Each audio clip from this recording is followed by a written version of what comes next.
Chapter 5 Hui-Way to Hell. Bagging a customer's groceries, Jake glances at Claire, who smiles and quickly looks away. The two have formed a much closer bond after the previous night's events, and Jake feels a stronger need to keep the girl safe. Failing to keep Claire out of Hui's clutches now would be devastating to the teen, and he does not think that he could live with himself if that happened. Too many people he has cared for have been killed. He refuses to let even one more life be stolen from him when he knows that he can do something to prevent it. Your mating rituals are testing my patience, Yamura scoffs. Make your feelings known to her and get it over with. What are you talking about? Jake asks, embarrassed. It is obvious that you are courting the female. I'm just getting to know her, Jake says, trying to backpedal. Even friendships are built that way. That doesn't mean I'm into her. The pheromones the female is producing indicate that she is interested in you as well. There is no need for tedious courtship. Just declare that she is yours, mate, and be done with it so that your attention can be going back to stopping Hui. We can afford no distractions right now. Pheromones? Is that how the Sakari choose mates?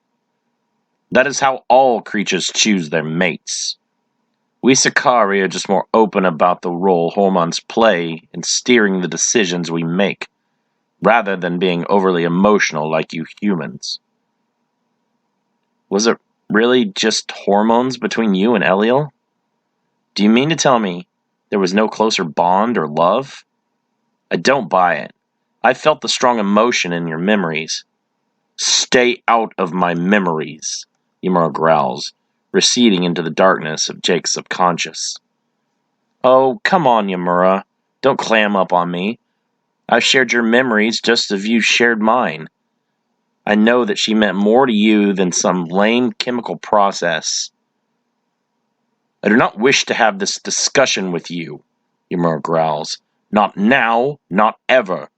We have a common enemy, but we are not friends. Do not lose sight of that fact, boy. When Hui is gone, and we have dealt with that Yazata Cedrion, we will then focus on having our souls separated permanently. Our partnership will be complete, and we can return to our own lives.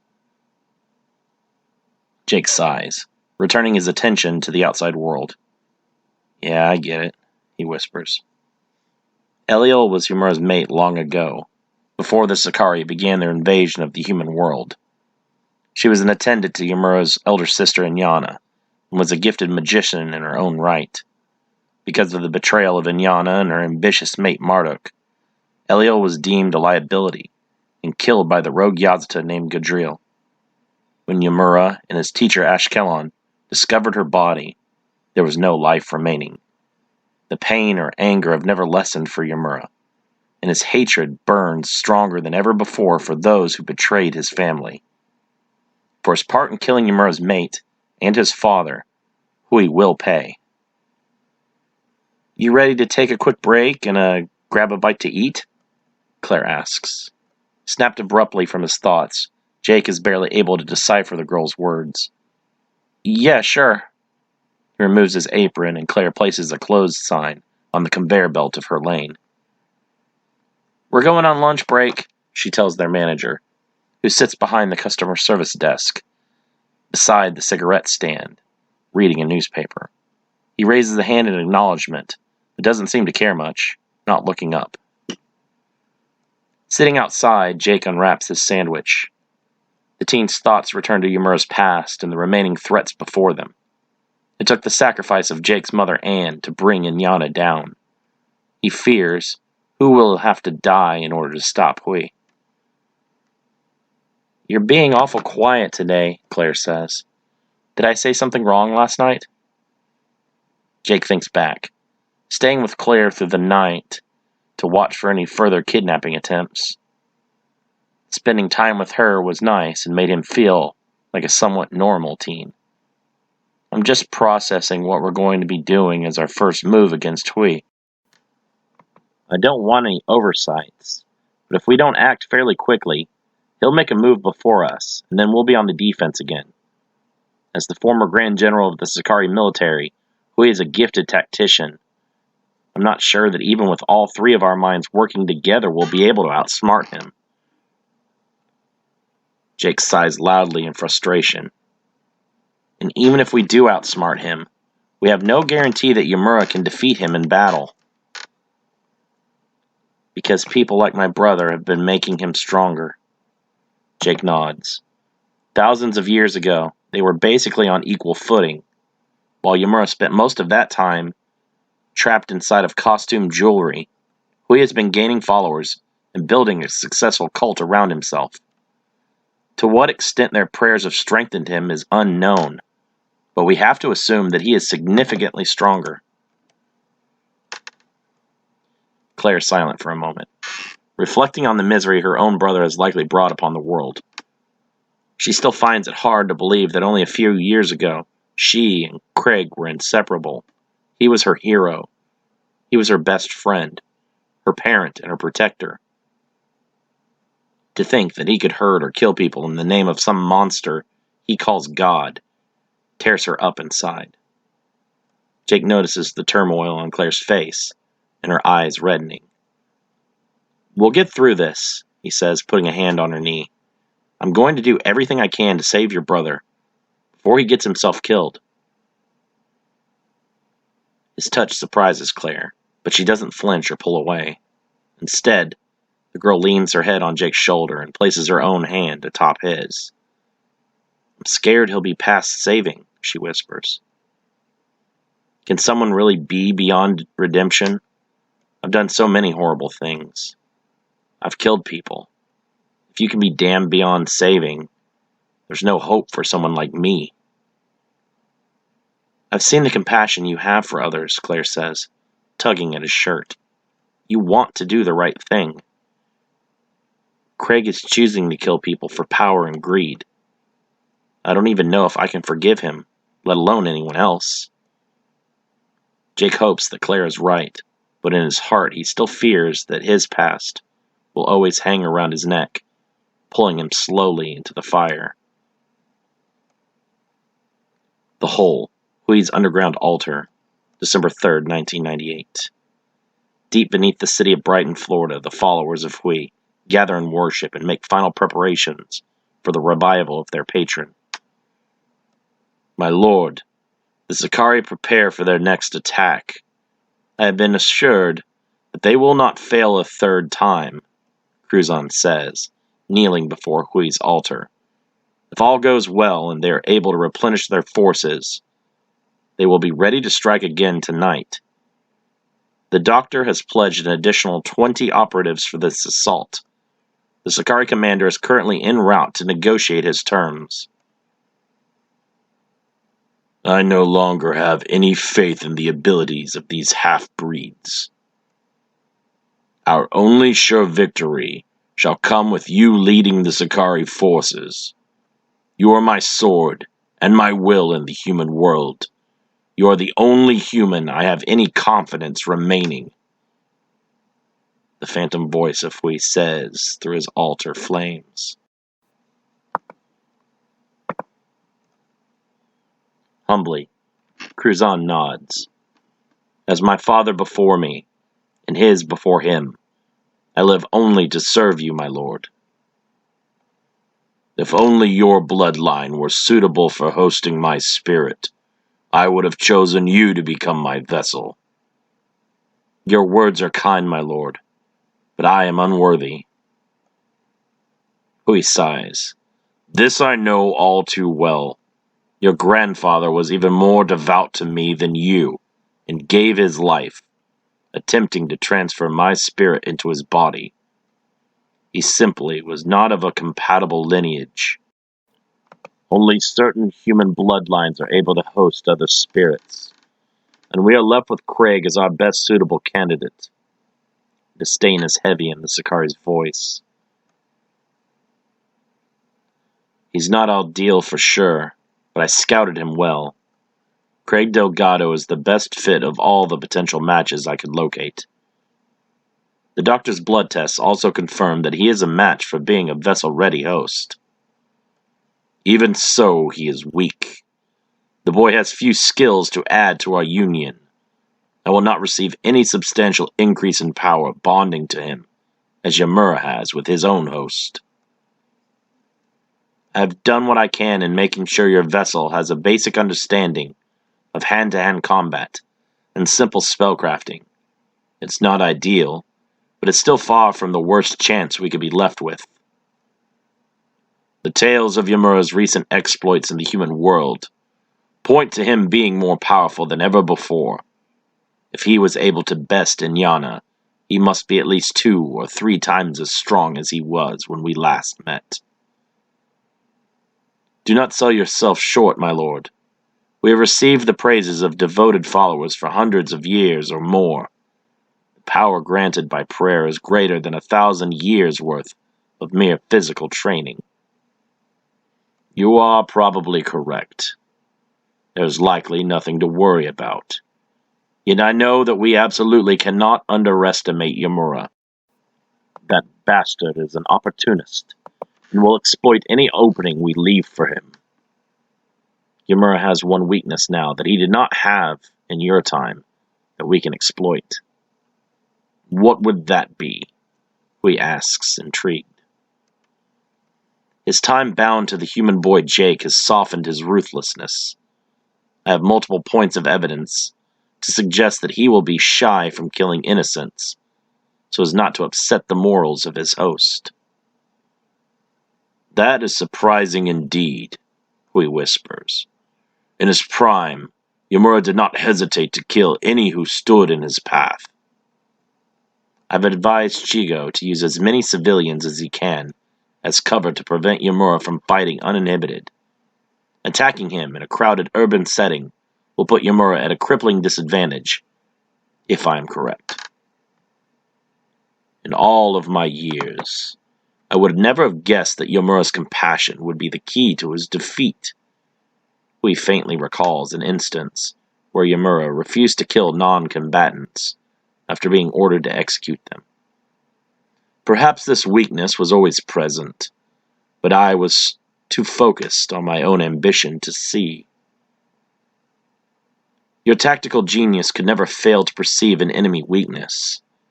These are human feelings that are infecting your old subordinate. Nothing more. Hui laughs. Ever the suck-up, but I do enjoy your praise. Monitor the half-breed's attack and coordinate with them if need be. They must not fail again, even if you finish what they are unable. Cruzon bows in respect before leaving the altar. As he enters the next room, he passes by Craig, who is studying an ancient magical tome. Is that the one I gave you? Cruzon asks. Craig shakes his head. No, I found this one on my own. It deals with control magic and the domination of wills. That is too advanced for you. Go back and refresh yourself on elemental conjuries. Attempting spells beyond your capacity could be catastrophic. Even I am not so skilled as to be able to control another being with magic. I will soon be the next god of this world, and I don't need you to coddle me. Just because you cannot handle the magic, that doesn't mean that I can't. As you wish, Cruzon says with a slight nod. I pray your confidence is met with equal success. What did you tell Lord Hui? Will the half-breeds attack again tonight? Cruzon nods. They will. The doctor has leased us more mercenaries for this assault. And just what are the doctor's services costing us? Craig asks skeptically. The doctor is a wise businessman. He sees the value of aligning himself with one as powerful as Lord Hui, on the verge of his ascent. Sometimes, it is enough to just be in the good graces of a powerful ally, asking for nothing in return, other than forming a strong partnership for the future. I don't trust him. He seems slimy and always scheming. The doctor is reactionary, not proactive. He will not betray us, this I know. Will he stand at our side if we are about to be struck down? That is much more in question. I do not believe the doctor will be one to die for another's cause. Lord Hui has told me to trust him, and I shall not question his wisdom. Why does he confide so much in you? It will be me that will be his vessel, not you, Craig growls, insulted at constantly being kept out of the loop. Do not forget that it was I who brought you into this, boy, Cruzon threatens, drawing a medieval dagger from his hip and bringing it to Craig's throat in an instant. I can always find a replacement. Craig falls silent, sulking back as Cruzon sheathes his blade and departs once more. Commander Gator Rigsby exits the private jet, followed by his team of 7 Silver Fox agents. Each of the men were carefully selected from the elites of different military branches, special forces, law enforcement agencies, and emergency responders. Several of the men have served with Gator since day one of his return to the organization, while others have been recruited to replace members who fell in battle. Closely following Gator off the jet in tactical formation are Eric Royce, Chris Means, Ellis Welker, Gregory Pierce, Daniel Kente, Tyler Hale, and Kalen Bradshaw. No signs of Sakari energy in the area, says Hale, scanning in each direction with a handheld device created by Mulder and the R&D team. That doesn't mean we're not alone, Gator replies. Stay frosty. Yamura could be suppressing his aura. They know how to do that? Kente, who's been on the team since they faced off against the rogue Grigori Yazata Benahil, asks. The Sakari are talented with energy manipulation. Even unarmed, don't think for a second you are safe. They can attack from a distance, with nothing more than their energy. That's fucking wild, Royce says. Like some DBZ shit. Gator rolls his eyes. I'm serious. This isn't a cartoon. Their powers are real, and they're lethal. Anime, Royce corrects under his breath. What? Gator turns, narrowing his eyes. Japanese animation. It's called anime, not a cartoon. Mean slaps Royce on the back and tries to steer his teammate away from a quick beatdown from their less than patient commander. Come on, Sailor Moon. We got to scout for a place to set up shop. Fuck you, Royce growls. I won't fucking watch that chick shit. Gator points to a building up ahead. The building has multiple stories, giving it the advantage of having the high ground over all surrounding units. We'll set up on the ground floor, but I want Means to set up a nest with a good view up on the roof. I want constant watches on all exits. You expecting company? Royce asks. We have to be prepared for the worst. Until we can locate Yamura or the doctor, we keep watch on the town for anything suspicious. We fought rogue angels, monsters, and demons, Means says. How can your teenage nephew really be all that dangerous? Did you not see the aftermath of Totikahachi? We have to be cautious against that kind of destructive power, Gator says. We can't be sure whether it was Yamura or Inyana who did the bulk of the damage to the city. If he was fighting Inyana, maybe he's here to fight another Sakari. Shouldn't we just leave them alone and let the monsters duke it out? Royce asks. You don't step in and try and break up King Kong versus Godzilla. Good intentions or not, Yamura's battle with Inyana left a lot of people dead. We cannot allow another catastrophe like that to occur again. If Yamura is as tough as you say, could we actually do anything to stop him? Means asks. Most people would have thought it impossible to kill an angel, but we did that. Our specialty is doing the impossible. Powerful or not, we will not leave Yamura to run unchecked. Gator's team takes over the building, securing the 2 exits on the ground floor and boarding up the windows of each subsequent level.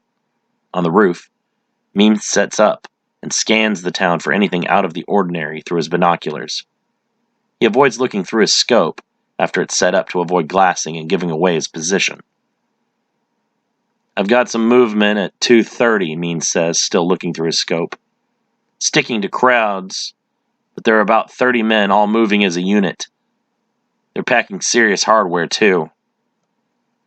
"Are you sure they're men?" Gator asks, pulling out a pair of binoculars to see for himself. "Not positive. Won't know for sure until we get a full bioscan." Gator lowers the binoculars. "I'll go get Hale. You don't lose track of them." Means doesn't move, still looking through his scope. 10-4. Gator goes back into the building to find Hale and Royce inventorying their ammunition. "Means has a few targets we need for you to scan. They might be Sakari." "I'm not going to fall for that again," Hale says. "I'm new and all, but I'm not going to walk into another trap." "No, this is serious. We need to know if we have Sakari movement in the city." "How many?" Royce asks, overhearing them. "Estimate of around 30. We won't know for sure until we get a scan." Royce whistles loudly. "Damn, that didn't take long. Seems this town is more interesting than it looks." "We don't know for sure," Gator says. "Not without verification from Hale." Hale nods and they run off to the roof. The group is still sticking together. They don't seem to actually be headed anywhere. It's almost as if they're waiting for a signal to move, Means says as the others return. "Or they're waiting for a visual of their target," Gator says. "Shit," Hale says, looking through the scanner. 34 total, all with distinct non-human energy." "Sakari?" Gator asks. "Some, but also several other kinds. I'm picking up traces of demon energy and the GX parasite. Some of the tangos have all 3 kinds of energy emanating from them at the same time." "Hybrid assassins," Gator says, grinding his teeth. "Enhancement trademarks of the Doctor." "Then them being here at the same time as us can't be a coincidence," Royce says. "Your nephew is about to have his hands full." "Why would half-breed mercs be after Yamura? Shouldn't he be like their patron saint or something?" Hale asks. "They might be loyalists to Inyana or one of the other monsters Yamura has made enemies of," Gator says. "Can't we just let all the bastards fight it out and take out the winner?" Royce asks. "Only if you want another incident like Totikahachi. If we don't try to stop them, there will likely be a bloodbath." Royce makes an indignant grunt. "I'm not sure I'm comfortable picking a monster to side with." "Good, because you won't be picking, I will," Gator says. "Yamura being bonded to your nephew seems like a conflict of interest here," Royce argues. "You sure you don't have a bias in this decision?" "We will support Yamura if needed against the Sakati, not because of my nephew Jake, but because we have seen him make a stand against far worse evils like Inyana. I'm not convinced we shouldn't put a bullet between Yamura's eyes and be done with him. There'll be no more worrying about what he might do next if he's dead." Gator draws his sidearm menacingly. "Do it, and I guarantee you won't make it back to the evac." "Enough, you two," Means growls. "We can't be infighting. Get your heads on straight." Gator nods, holstering his handgun. "Right. We need to act against the Sakati the moment we know they are a threat to the civilians." "And if Yamura shows himself to be the bigger threat, will you choose to defend your nephew still?" Royce asks. "If it comes to that, I'll be the one to put Yamura down," Gator replies. Royce nods. "That's all I needed to hear. Let's do this." "Keep watch on those mercenaries," Gator tells Means. "I'm going to start prepping the other guys to move further into town to engage." Means looks through his scope, following one of the Sakati as he moves randomly through the crowd of pedestrians. The Sakati is the mercenary named Chigo Rivera. Jake paces back and forth in front of Claire, muttering to himself inaudibly. "Would you sit down already?" Claire asks. "You're making me extra nervous." "What?" Jake pauses, as if snapped out of a dream.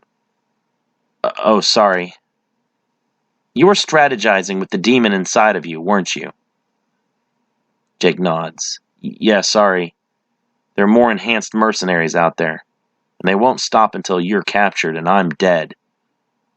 Claire flushes white with sudden panic. "They're back already?"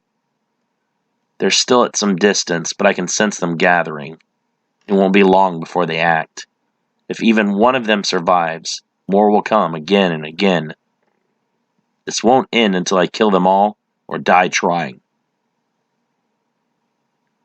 "If you die, my fate is sealed," Claire says sadly. "Yeah," Jake whispers. "Hate to be that grim, but you wouldn't be able to escape them on your own." Claire takes a deep breath and stands. "That's why I'm putting all of my trust in you. You'll stop my brother, and Hui." Jake is not as confident in his abilities as the girl. "I'll do everything I can to keep you safe, even if it costs me my life." Claire puts a hand on his shoulder in comfort. "I know, and that's why I can trust you." "They know where we are," Jake says, slowly stepping away from her touch. "We should leave here and find some public place to hide. They wouldn't be as likely to attack us in the middle of a crowd." "Are you sure? Those monsters haven't shown themselves to have that much in the way of morals.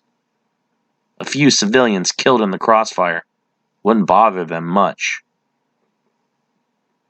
"The girl is right. You cannot attribute your own conscience to all humans. There are those who have no qualms about killing innocents to further their own goals," Yamura says.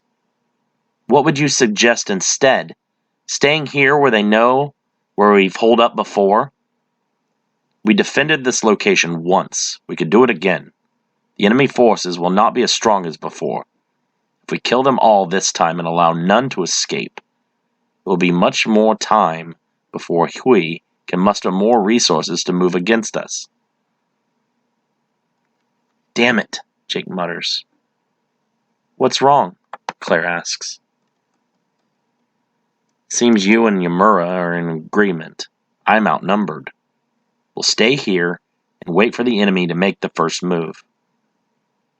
"Oh," Claire says, surprised that she and Yamura agree on anything. She still finds it odd that one of Hui's own kind sides with humanity over him. She worries that the Sakari will betray them. "Do you know how to use a firearm?" Jake asks. Claire shakes her head. "I've never even held one before."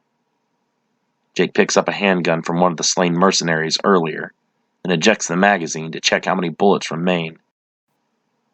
"I'm not an expert or anything, but my Uncle Gator used to take us out target shooting in the woods. Just remember, wherever you point that end, whatever is in front of it is going to die. You can't have any hesitation. Once that safety's off, you have to mean business.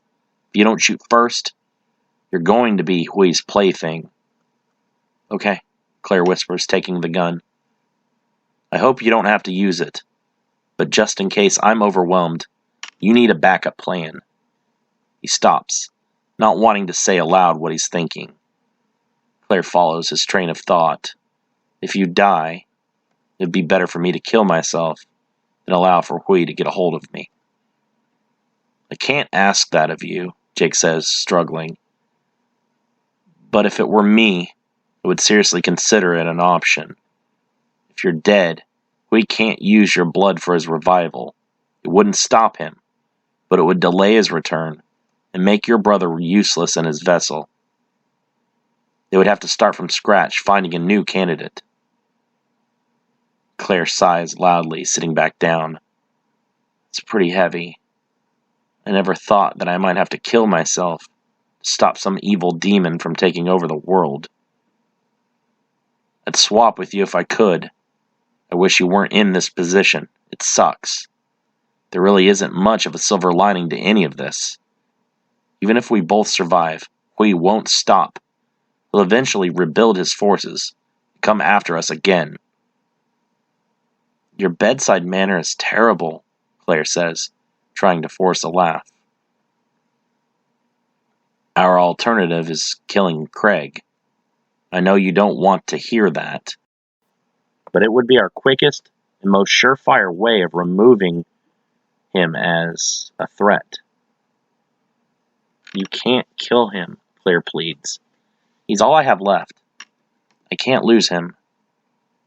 How can you still defend him after all of this? He's going to sacrifice you to a monster. I'd say he's already lost, Jake says angrily. I can't give up on him. Craig can still be saved, I know it. Are you willing to bet your life on that? Do you actually know what the ritual entails? He's going to physically torture you until you're near death because your body must be in such agony as possible to prove that he no longer has an attachment to humanity. Then he's going to take a knife and run it across your throat, collecting your blood in a sacrificial bowl, Jake growls. Then your brother, your own flesh and blood, is going to drink from that bowl the moment your heart stops beating. If he's ready to do that to you, do you really think he can be redeemed? He won't go through with it, Claire cries. There's no way that he could. He's my brother. Jake grabs Claire by the shoulders, shaking her forcefully. To some people, family is meaningless. You have to accept that your brother is gone and he's not coming back. Craig is going to kill you if I don't kill him first. Let go of me, Claire cries. You're hurting me. Jake freezes, horror in his eyes. I'm sorry. He turns away from her in shame. There's no coming back from what he's about to do. Craig is going to murder you. Nothing's keeping you here, Claire says, her voice full of pain and tears. I'm nothing to you. You've only known me for a few weeks. Why does what happens to me matter to you so much? I'm not sure. I just know that I can't allow him to kill you. I already have enough death on my conscience. I can't add you to that list. What happens between me and my brother is none of your business. Why don't you just leave? I can't, Jake says. I refuse to leave you to face this alone. Is it because of Hui? Do you want to stop him from taking a human vessel that badly? I do. But I also don't want to see you get hurt. You're a good person and you don't deserve to die. Too many good people have died around me. Died because of me. If I have a chance at saving you, I can't let you be added to that tally. Oh, Claire whispers, hoping in her heart that Jake would confess deeper feelings for her. She thinks herself stupid for even considering such things at a time like this. Jake sits down, mentally exhausted. His emotions are all over the place, and he needs a minute to collect himself. When this is all over, you may hate me, never be able to forgive me, but I'll keep you safe, even if that means killing Craig against your wishes. You'd do that, even though I begged you not to? Jake nods. If it comes down to a decision between you and him, then yes. Even if you hate me forever, at least you'd be alive. That isn't fair, Claire says, again beginning to cry. Her emotions are too overwhelmed to contain. Life isn't fair, Jake says coldly. Sometimes we need to be equally merciless. Is that you or Yamura speaking?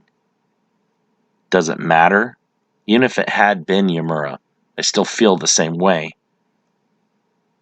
I lost my mother and my father to monsters like your brother and Hui.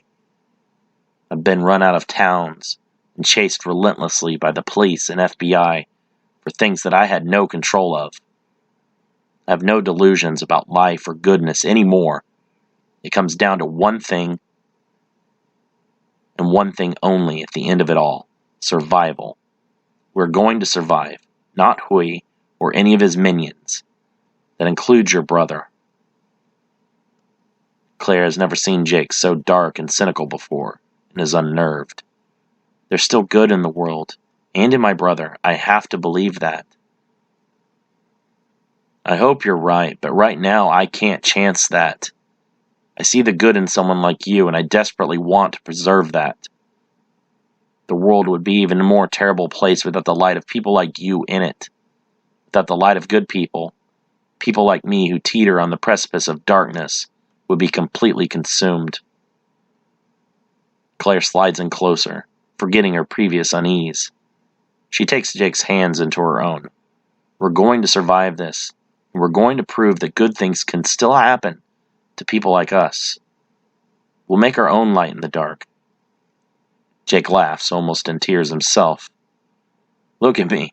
I should be comforting you, but here you are being positive for the both of us. You have a lot that you've been burdened with. We're both young, but look at what we've had to deal with. The biggest concerns we should have at our age are test scores and dating. Instead, our lives are being threatened by demonic monsters from another world. Yeah, well, I've had longer to deal with this shit, so I should be able to help you. You're a lot tougher than I originally thought. Most people would fall apart when faced under these circumstances. I guess you never know how you'll handle something until it happens. Jake nods. If you lend me some of that strength, I know we'll get through this together. Claire squeezes his hands tightly. So do I. If we share the burden, no monster is going to hold us down.